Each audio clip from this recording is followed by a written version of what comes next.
నమస్తే, నేను Chandu. Welcome to prime 9 analysis. సార్వత్రిక ఎన్నికలు దగ్గరకు వచ్చేస్తున్నాయి. ఇక కొద్ది రోజుల్లో కూడా ప్రచారాలు కూడా మొదలు కాబోతున్నాయి. అయితే ఈ నేపథ్యంలో మనం వైసీపీ అధిష్టానంలో జరుగుతున్నటువంటి వైసీపీ పార్టీకి సంబంధించి చేస్తున్నటువంటి నిర్ణయాలు లేదా మార్పులు వీటి గురించి మాట్లాడుకోబోయే ముందు ప్రస్తుతం మనం ఒక టాపిక్ గురించి మనం అనలైజ్ చేయాలి. సో ఏం జరుగుతుంది వైసీపీ పార్టీలో?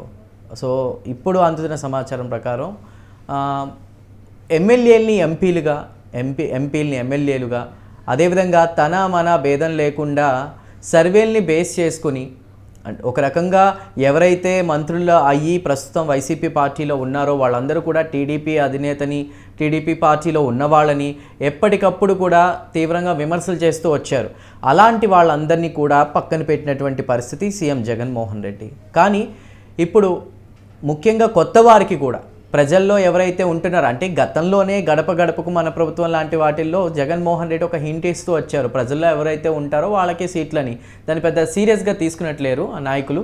ఏదేమైనప్పటికీ కూడా ఇక మనం అలీ టాపిక్ గురించి మాట్లాడుకోవాలి. సో ముఖ్యంగా రాజమండ్రిలో ఆర్ట్స్ కాలేజీలో సంబంధించి కూడా ఒక క్రికెట్కి సంబంధించిన ప్రీమియర్ లీగ్ ఆటకి ప్రారంభోత్సవానికి కానీ ఎంపీ మార్గాని భరత్ అలీని ఇన్వైట్ చేయడం జరిగింది. వైసీపీ ప్రభుత్వ మీడియా సలహాదారుగా ఉన్నటువంటి అలీ అక్కడికి వెళ్ళడంతో అక్కడ ఉన్నటువంటి మీడియా వాళ్ళందరితో ఆయన ఒకటే చెప్పారు, ఈసారి మీరు ఎక్కడి నుంచి పోటీ చేయబోతున్నారు, అధిష్టానం నుంచి మీకు ఏమైనా క్లారిటీ ఉందా అంటే, అధిష్టానం ఎక్కడ నుంచి పోటీ చేయమంటే అక్కడ పోటీ చేయడానికి నేను సిద్ధంగా ఉన్నానంటూ కూడా అలీ చెప్పినటువంటి పరిస్థితి. సో ఈసారి పొత్తులు కాదు గెలుపుని నిర్ణయించేది ప్రజలు అంటూ కూడా ఆయన ఒక ట్యాగ్ లైన్ని యాడ్ చేశారు. అంటే దాన్ని ఏ బేస్లో మాట్లాడారో మనం అర్థం చేసుకోవచ్చు. ఒక పక్క జగన్ ప్రభుత్వానికి వ్యతిరేక పవనాలు వీస్తున్నాయని నొక్కి ఒక్క నుంచి చెప్తూనే ఉన్నాం. కానీ అలీ మాట్లాడుతూ ఒకటే చెప్పారు, రాప్తాడు సభని చూసాము, అక్కడ ప్రజలు వచ్చినటువంటి సిచ్యువేషన్ చూస్తే జగన్ ప్రభుత్వానికి ఏమాత్రం ఏదైతే ప్రజల నుంచి మద్దతు తగ్గలేదనేది తెలుస్తుందంటూ చేసినప్పటికీ కూడా ఆయన ఒక రకంగా జనసేన పార్టీకే సపోర్ట్ చేశారా అనేటువంటి ఆలోచన కూడా మనం చేయాలి. ఎందుకంటే అందరికీ తెలిసిన విషయమే, లోకల్ సర్వేస్ కాదు, నేషనల్ లెవెల్లో సర్వేస్ రిలీజ్ అయ్యి ఈసారి ప్రభుత్వం ఏర్పాటు చేసేది జనసేన, టీడీపీ కూటమి, అటు బీజేపీ మద్దతు కూడా వస్తుందన్న నేపథ్యంలో ప్రస్తుతం అలీ కామెంట్ చేశారు. ఏదైతే కామెంట్ చేశారో అది వైరల్గా మారింది. పొత్తులు కాదు ప్రజలు నిర్ణయిస్తా అన్నారు. మరి ప్రజలు కూడా రోడ్లపైకి వస్తున్నటువంటి పరిస్థితి, రైతులు రోడ్ల మీదకి వస్తున్నటువంటి పరిస్థితి. డిఎస్సి అంటూ విద్యార్థులు ఈ మధ్య కాలంలో డిఎస్సి రిలీజ్ చేశారు కానీ మెగా డిఎస్సిని రిలీజ్ చేయలేదంటూ వాళ్ళు మళ్ళీ దీనికి సంబంధించి కోర్టులు, కేసులు ఇవన్నీ కూడా నడుస్తున్నాయి. మున్సిపల్ కార్మికులు రోడ్ల మీదకి వస్తున్నారు. ఇలా ఇన్ని సమస్యలు ఉన్నా కూడా అంటే ఒక పార్టీలో ఉన్నారు కాబట్టి గతంలో 2019లో కూడా ప్రభుత్వ ఏర్పాటు ముందు కూడా నేను ఒక 5 జిల్లాలు తిరిగాను, నెల్లూరు, కృష్ణా, అదేవిధంగా అటు ఈస్ట్ గోదావరికి సంబంధించి రాజమండ్రి. అయితే మన మీడియా ప్రతినిధులు అడిగినటువంటి ప్రశ్నకి అలీ చెప్పిన సమాధానం, ఈసారి మీరు ఎక్కడి నుంచి పోటీ చేయబోతున్నారు, గుంటూరా, నంద్యాల లేదంటే రాజమండ్రి నుంచా అంటే, సో ప్రతిసారి నేను రాజమండ్రిలో పుట్టాను పెరిగాను కాబట్టి రాజమండ్రి నుంచి అని అనుకోవడంలో తప్పు లేదు. కానీ నేను చెప్తాను, అధిష్టానం వచ్చినప్పుడు మాత్రం క్లియర్ కట్గా నేను చెప్తాను అని చెప్పడం అయితే జరిగింది అలీ. అయితే ఈసారి సీటు వచ్చినా రాకపోయినా ఒకటి పొత్తులు కాదు నిర్ణయించేది ప్రజలే అని అన్నారు.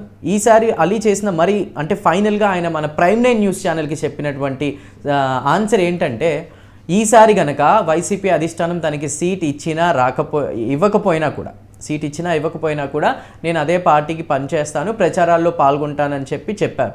అయితే ఇప్పుడు ఈ మధ్య కాలంలో వైసీపీ పార్టీలో చాలామంది సీట్ల కోసం ఎదురు చూశారు.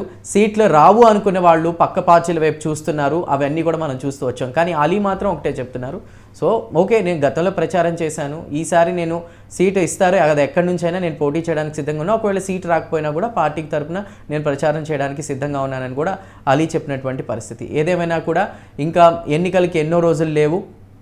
సో ప్రస్తుతం ఎవరు ఏంటి అనేది ఒక డెసిషన్ కూడా ఇంతవరకు ఏ పార్టీలో క్లియర్ కట్గా రాలేదు. ప్రభుత్వ మీడియా సలహాదారుడుగా ఉన్నటువంటి అలీ ఈసారి ఎక్కడి నుంచి పోటీ చేయబోతున్నారు, నంద్యాల నుంచా, గుంటూరు నుంచా, లేదంటే ఆయన పుట్టి పెరిగినటువంటి స్వస్థలమైన రాజమండ్రి నుంచా, ఈస్ట్ గోదావరి జిల్లాలకు సంబంధించి.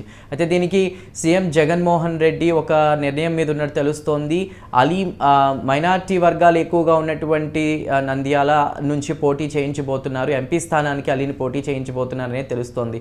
ఈ మధ్యకాలంలో ఎమ్మెల్యేలు ఎంపీగా పోటీ చేస్తున్నారు, ఎంపీలు ఎమ్మెల్యేలుగా పోటీ చేస్తున్నారు. ఈసారి ఎంపీగా అవినాష్ రెడ్డి ఉండకపోవచ్చు అని చెప్తున్నారు.